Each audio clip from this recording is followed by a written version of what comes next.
పూజ గదిలో మీరు తెలియక చేసే ఈ చిన్న తప్పులే కష్టాలకు కారణమా? వెంటనే తెలుసుకోండి. మీరు ఎంత పూజ చేసినా ఫలితం దక్కట్లేదా?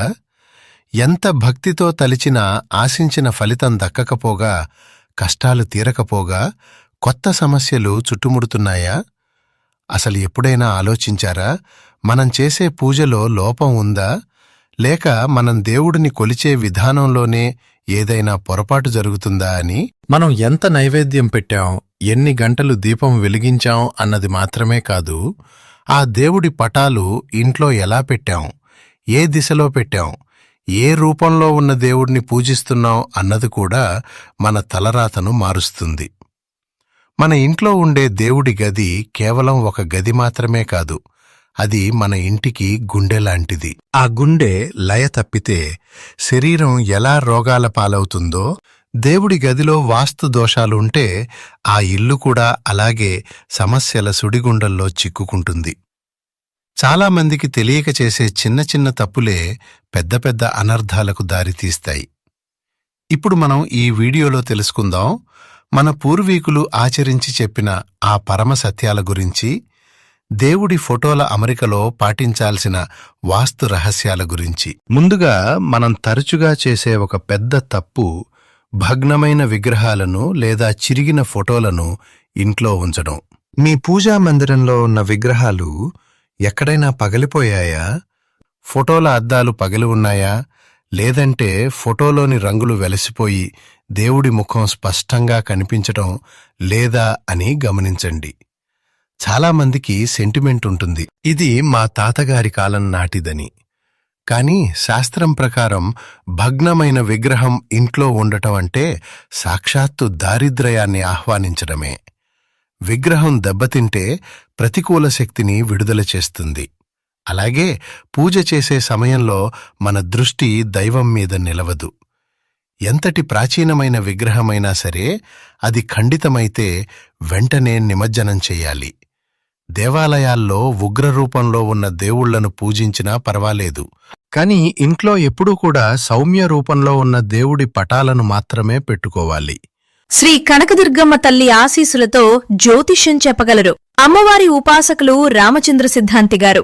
మనలో చాలా మంది కొన్ని చెప్పుకోలేని సమస్యలతో బాధపడుతుంటారు. అంటే ప్రేమ, పెళ్లి, ఉద్యోగం, ఆరోగ్యం, వ్యాపారం, సంతానం, భార్యాభర్తల సమస్యలు, మనశ్శాంతి లేకపోవడం, ఇలాంటి మీ యొక్క ప్రతి ఒక్క సమస్యకు 100% పరిష్కారం చేయగలరు. స్త్రీ మరియు పురుష వశీకరణం ప్రత్యేకమైన మంత్ర పద్ధతిలో చేయగలరు. అయితే ఆలస్యం చేయకుండా నమ్మకంతో ఒకసారి ఫోన్ చేయండి. మీ సమస్యలకి పరిష్కారం దొరుకుతుంది, నాది గ్యారంటీ. అయితే సంప్రదించవలసిన నెంబర్ రామచంద్ర సిద్ధాంతి గారు 901433393338.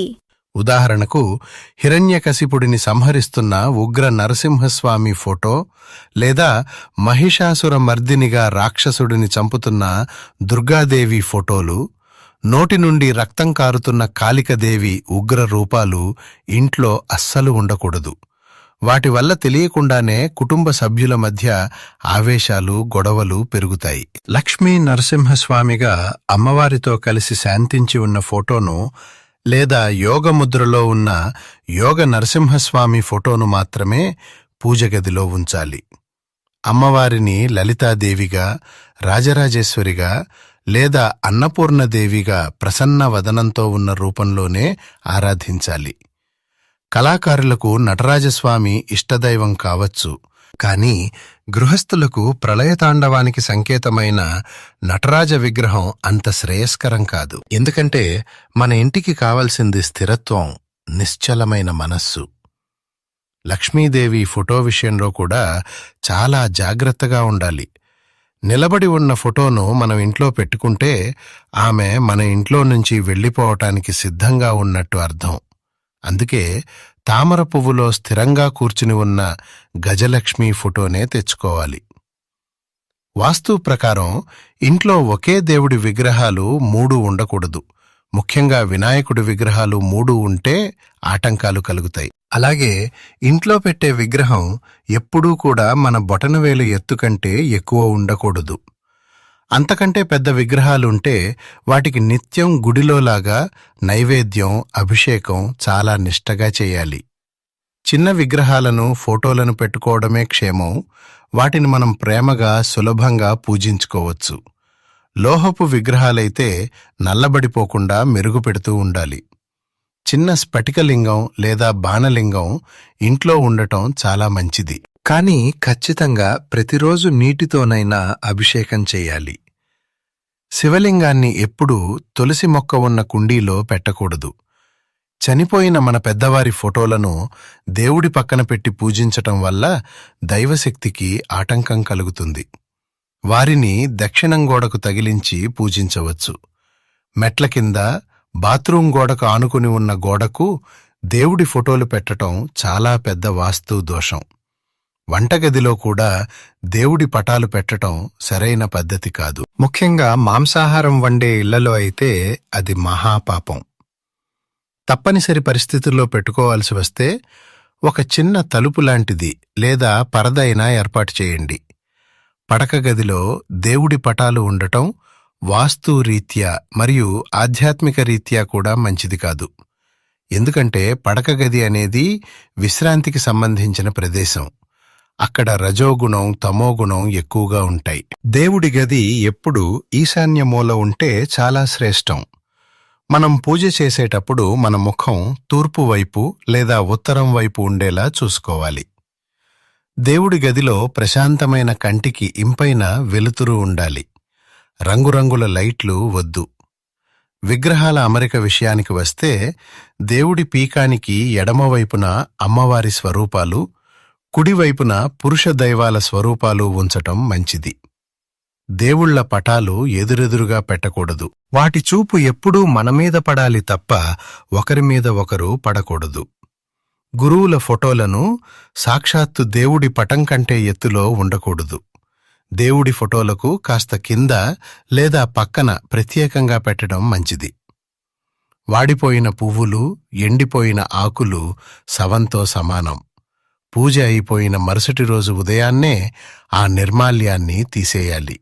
నిత్యం తాజా పువ్వులే ఉండాలి. ఫోటోల మీద దుమ్ము పేరుకుపోకూడదు. బూజు పట్టిన దేవుడి గది దరిద్రానికి ఆహ్వానం. దీపం వెలిగించగానే ఆ కాలిన అగ్గిపుళ్లను, బూడిదను ఎప్పటికప్పుడు తీసేయాలి. అవి శనిగ్రహానికి సంబంధించినవి. పగలిన దీపపు కుందులు, విరిగిన గంటలు, చినిగిపోయిన ఫోటోలు వెంటనే తీసేయాలి. దేవుడి గదిలో క్రూర మృగాల బొమ్మలు, సింహాలు, పులులు వేటాడుతున్న ఫోటోలు వద్దు. కామధేనువు ఫోటో ఉండడం చాలా మంచిది. పాత ఫోటోలు చినిగిపోతే వాటిని గౌరవంగా నిమజ్జనం చేయాలి. లేదా ఎవరు తొక్కని ప్రదేశంలో ఒక గొయ్యి తీసి అందులో పాతిపెట్టాలి. అనాథల చెట్టు కింద పడేయకూడదు. మీ పూజ గదిలో తప్పకుండా కులదైవం ఫోటో ఉండేలా చూసుకోండి. దేవుడి కోసం వండే ప్రసాదం రుచి చూడకూడదు. అది లాలాజలంతో అపవిత్రమవుతుంది. ప్రసాదం పెట్టడానికి స్టీలు పాత్రలకు బదులుగా రాగి, ఇత్తడి, వెండి లేదా విస్తరాకు వాడటం మంచిది. ప్లాస్టిక్ కవర్లలో పండ్లు పెట్టకూడదు. దేవుడికి పెట్టిన నైవేద్యం గంటల తరబడి అక్కడే ఉంచకూడదు. పూజ గదిలో మందులు, కత్తెరలు, సూదులు, దారాలు పెట్టకండి. దేవుడి పటాలు గాలిలో వేలాడకూడదు. ఆ ఫోటో కింద ఏదో ఒక ఆధారం ఉండాలి. దేవుడి ఫోటోలు ఒకదానిమీద ఒకటి ఎక్కించి పెట్టకూడదు. దేవుడి ఫోటో లేదా విగ్రహం పగిలిపోతే అది మీ ఇంటికి రాబోయే ఒక పెద్ద గండం తన మీదకి తీసుకున్నాడు అని అర్థం చేసుకోవాలి. భయపడకూడదు, కానీ వెంటనే మార్చేయాలి.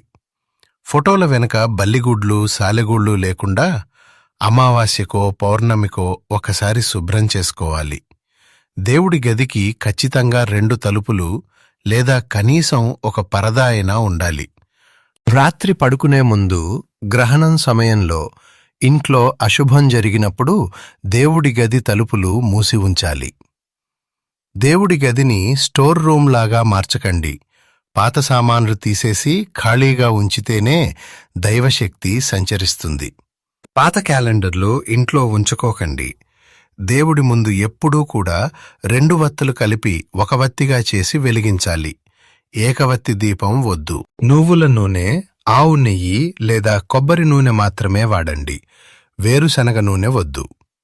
ఒక దీపంతో మరొక దీపాన్ని వెలిగించటం వల్ల ఇంట్లో గొడవలొస్తాయి. పూజ గదిలో గంట మూగ గంటలా ఉండకూడదు, గణగణ మోగేలా ఉండాలి. దేవుడి గదిలో ఒక చిన్న రాగి పాత్రలో నీళ్లు పెట్టి ప్రతిరోజు ఆ నీళ్లను మార్చి మొక్కలకు పోసి కొత్త నీళ్లు నింపాలి. పాత్రను రోజూ తోమాలి. అగరబత్తుల ఘాటైన కృత్రిమ పొగవద్దు. సహజమైన సాంబ్రాణి, కర్పూరం వాసనలే దేవుడికిష్టం. హారతి ఇచ్చేటప్పుడు ఎడమ చేతితో గంట మోగించాలి. దండం పెట్టుకునేటప్పుడు తలమీది చేతులు పెట్టుకోకూడదు. ఛాతికి ఎదురుగా 2 చేతులు జోడించి నమస్కరించాలి. వినయమే భక్తికి మొదటి మెట్టు. నేలమీద కూర్చుని పూజ చేయకూడదు. దర్భాసనం లేదా చాప వేసుకుని కూర్చోవాలి. నుదుటిన బొట్టు లేకుండా దేవుడి గదిలోకి వెళ్లకూడదు. ప్రదక్షిణల కోసం మీ చుట్టూ మీరు ఆత్మ ప్రదక్షిణ చేసుకోవాలి. పూజ పూర్తయ్యాక వెంటనే లేచి వెళ్లకూడదు. కనీసం 2 నిమిషాలు ప్రశాంతంగా కూర్చోవాలి. సాయంత్రం వేళ సంధ్యా సమయంలో దేవుడి గదిలో దీపం పెట్టడం మానకూడదు. దేవుడు కరుణామయుడు. తెలియక చేసిన తప్పులను క్షమిస్తాడు.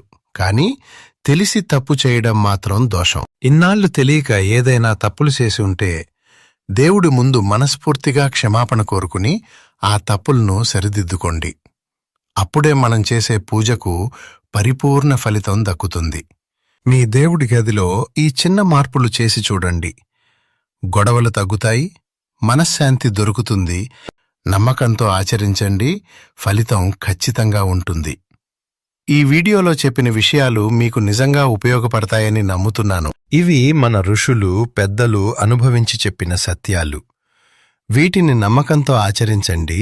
మీ ఇంట్లో వచ్చే మార్పును మీరే గమనించండి. మీ దేవుడి గది పవిత్రంగా ఉంటే మీ ఇల్లు దేవాలయంలా మారుతుంది. మీకు మా వీడియో నచ్చినట్లయితే దయచేసి లైక్ చేయండి. అలాగే ఈ విలువైన సమాచారాన్ని మీ స్నేహితులు మరియు బంధువులతో షేర్ చేయండి. ఈ నియమాల గురించి మీ అభిప్రాయాలను మరియు అనుభవాలను కింద కామెంట్ రూపంలో తెలియజేయండి. ఇలాంటి మరిన్ని ఆధ్యాత్మిక మరియు వాస్తు రహస్యాల కోసం మా ఛానల్ను తప్పకుండా సబ్స్క్రైబ్ చేయండి. ధన్యవాదాలు.